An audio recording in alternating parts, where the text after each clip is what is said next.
Hello, I'm Susan Dunlop and welcome to episode 16 of Coffee and Contemplation with Women. This week is very exciting. We have our first 90-something-year-old woman on the series, a woman who was born in 1929 in Auckland, New Zealand. And she actually was born in the year that was the start of the Depression. So we'll talk about that a little as we go today. The person I'm speaking to is Lois Ronsisvalle, and Lois was my neighbour across the road, and hearing her voice this week took me all the way back to our old street in Beverly Hills in Sydney. I recall Lois's house having the best Christmas tree ever when we were growing up.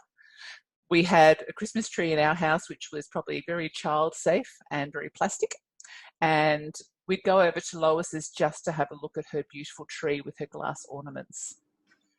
So we'll kick off with Lois, because Lois obviously has got 91 years under her belt, and I would just like to welcome you, Lois. Mm-hmm. Welcome, Lois. Yes, well, thank you. This is Lois Ronsisvalle speaking. Hey, Lois. Susan's neighbour when she was a child. I know we haven't seen each other probably since around when I got married. I think I was 20 when I got married. I don't think we would have... probably not. You know, I've heard all about you and kept up with you through your mum, but I don't think we ever got to see each other. If we did, it was very fleeting. Yeah. So Lois, I was just wondering whether we might just start with you. What's your earliest memory? And we'll take it from there. Well, the earliest memory was starting school. I don't think there was only flashes before that. And it was a happy memory, but a little bit sort of scary, of course, as everybody does when they're starting school. And from then on, I took to it quite easily. You know, I was always happy at school. Everybody complained about they had teachers that did this, that, and the other thing. I had lovely teachers, and they were all really nice people and all good memories. Okay. So you would have been going to school during the Depression? Yes. Yeah. So what was it like being at school back in the 1930s? Poor. Very poor. How was that like, just acknowledging that it was just poor? How did your family adapt? You didn't really know, because you never knew anything else. You know, it was just shoes with holes in them and jumpers with the elbows out, and you never had the proper clothing, you know, that they have these days. You know, and New Zealand's such a cold place, and you're always short of jumpers and things to wear. But you know, we managed. We didn't know any better. We didn't know any different. No, okay. I will just mention right now too, we have a 1-year-old assisting Lois with her chat this morning. So Lois is at her daughter's house, and they're babysitting Anne's granddaughter. And you know what this 1-year-old is doing? She's having dinner out of a toothpaste tube.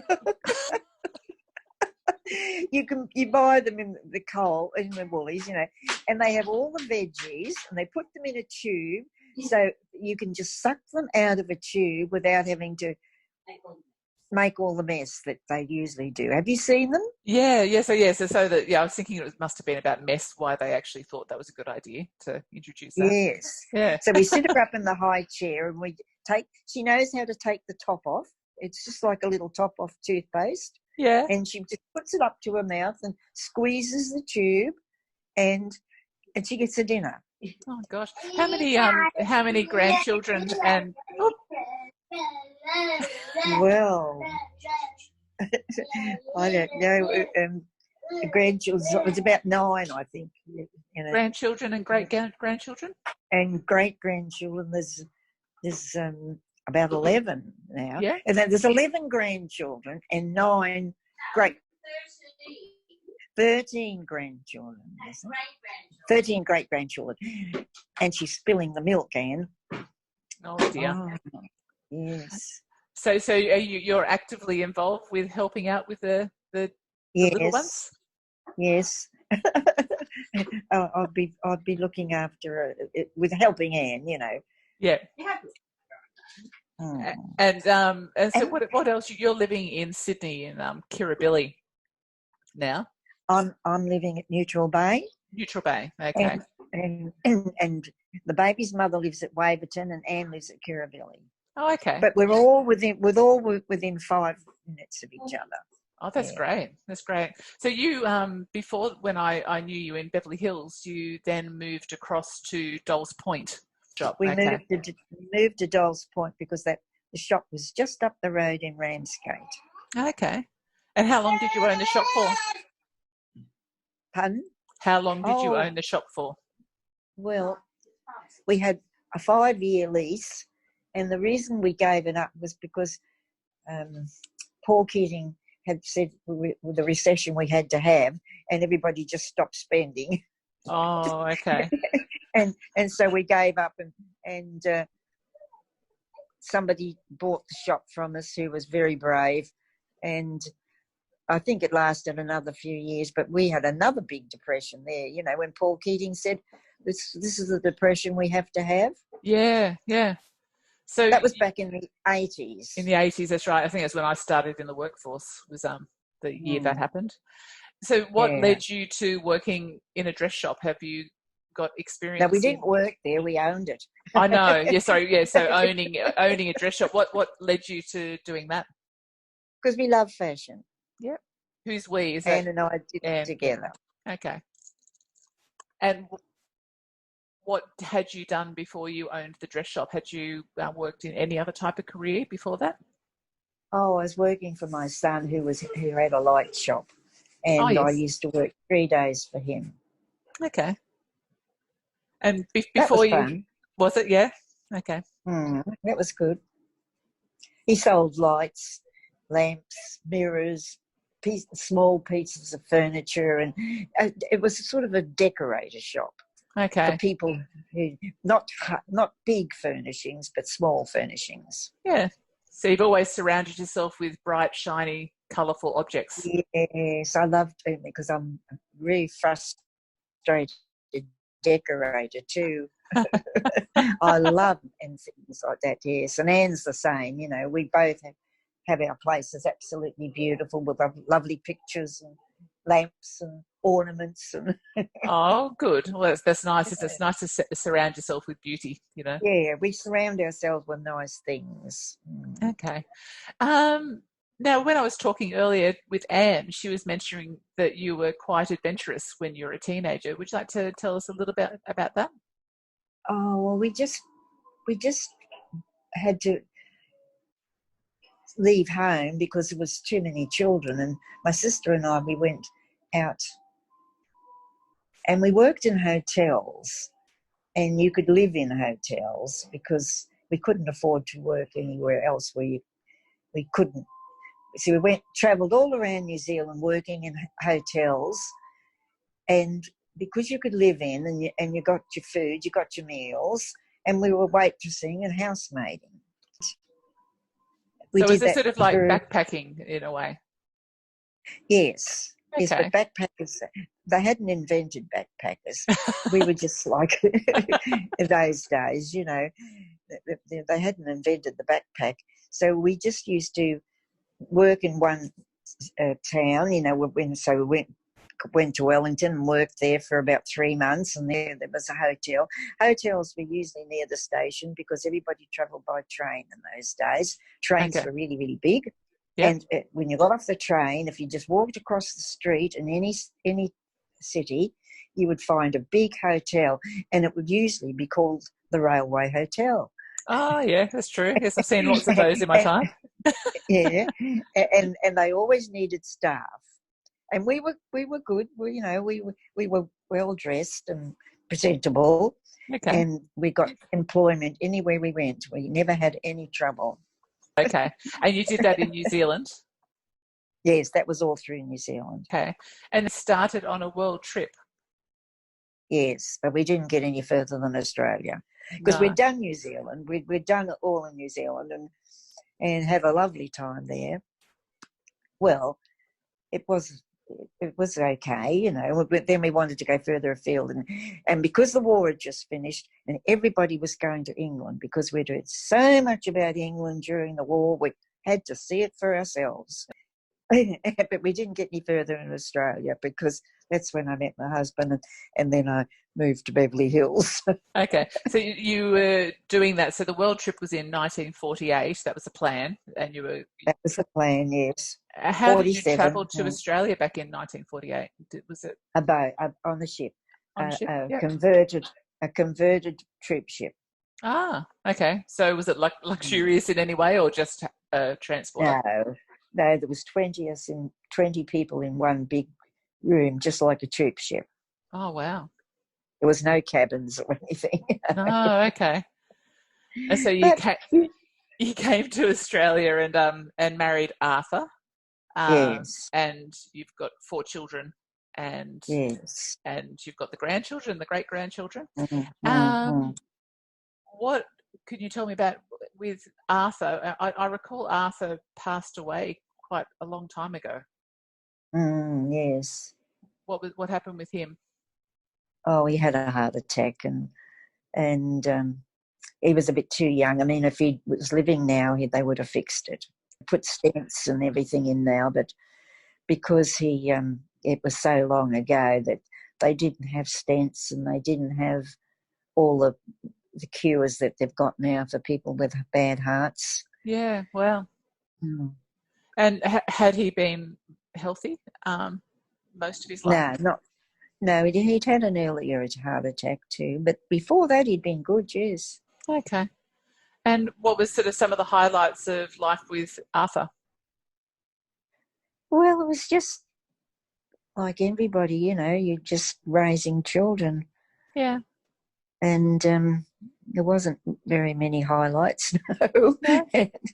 He had to work hard, and we had no appliances that to help us. You know, it was hard slog doing the washing and the ironing and the cleaning because you never had a washing machine or a fridge or a vacuum cleaner.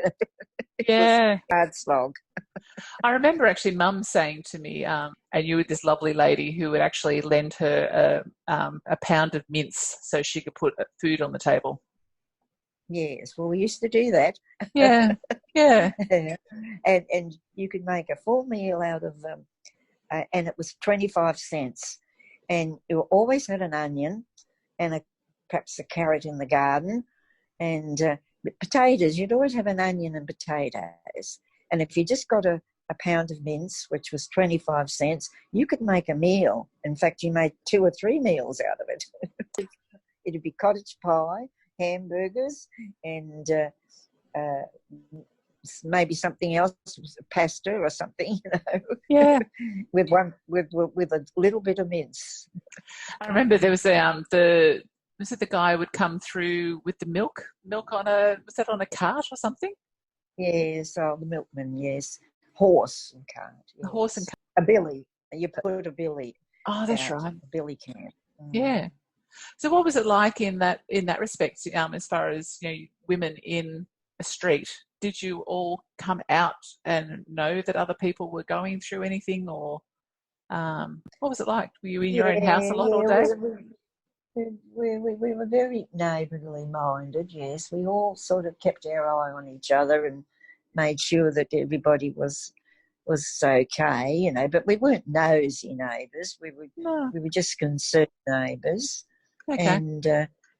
And you like to have a chat because there was no TV or things like that, and you that was your entertainment, having a chat with the neighbours over the fence. Yes. I think I'm going to have to go soon, Susan, because Hans is trying to wrestle with this baby here, and I'm really taking up too much space. Oh, okay. Is there much more to do? I'll ask you one more, and then we'll wrap up. Okay. Yeah, so just you know, what we were talking about earlier about, you know, if you're out and about nowadays and technology, how do you feel compared to the old days? The technology, yes. I think it's all fantastic. You know, I love my television and I love my phone. Yeah. I noticed that And you I don't said, have the internet, you said, when we were trying to line this up, so you've decided not to have a computer. Yep. I had the internet, and I was really quite happy with it. But when I moved to the retirement village, I didn't feel I needed it, and it was an added expense that I didn't need to. And my family just keep me up to date with everything. Oh, that's good. You know, but I have, I see them all the time, and anything that's going on, they tell me, and I text everybody. I've got a sister-in-law in New Zealand. I text her, and I've got people all around Australia that have moved, since I knew them, and I'm like your mother up in Noosa. Yeah. and I text her, and it's great. Technology's great. Yeah, it is, isn't it? Mum, I've noticed, has now got on to, she actually, she dictates her texts rather than having to type them in. Yes. That's a good move. She's way in front of me. I know. That's why I was thinking she sounds so polite when she texts, because obviously she's actually saying it. Yes. She's a tricker. Yeah. Well, Anne was saying earlier that just this last weekend you've just walked across the Harbour Bridge, and at 91. Is that something that you would just normally do, or did that feel good to get across the Harbour Bridge? I wouldn't do it on my own, but I was with the family and we all did it together, and I thought it was nice. Yeah. Okay. Mm. And in terms of how do you spend your time now? In creative ways. No, I'm not very creative. No, Oh. but we're going to take the baby for a walk now because the sun's come out. Okay. So I think I'm going to have to go, love. Well, you're good. So I'm fine with however long we got to chat, but I just wanted to, just to have you on because I said, you were part of our early childhood, so it was nice to actually have you as my first 90-something-year-old. But yes, and you had a lovely childhood across the road. Yeah, we did. Yes. I will let you go and walk your grandchild out in that beautiful sun. It's a really lovely sunny day here too today. So yes, I've been actually, outside a fair bit. The parents have only got a unit, and it's hard to keep her in all day. We always have to take her out for a walk. Yeah, because she gets a bit frustrated with being in the house all the time. And if the sun's out, we always go for a walk down the park. God, imagine what it would have been like in the towns when you actually definitely did have to stay home, in New York and all that you'd be stuck in a unit. Yes. Pretty horrendous. Well, that was bad, yes. Yeah. That was bad, but it didn't affect me at all. I was managing to get out. I didn't take it too seriously. No. I didn't think I was going to catch anything. No, you just got to keep away from people a bit. So, well, that's it. I think I'll let you go because I know that you're on the move. But okay, Susan. I will. I'll speak to you later. If you can make any sense out of that, I will. Don't you worry at all. Don't you worry at all. Everyone will appreciate having heard you speaking. Thank you.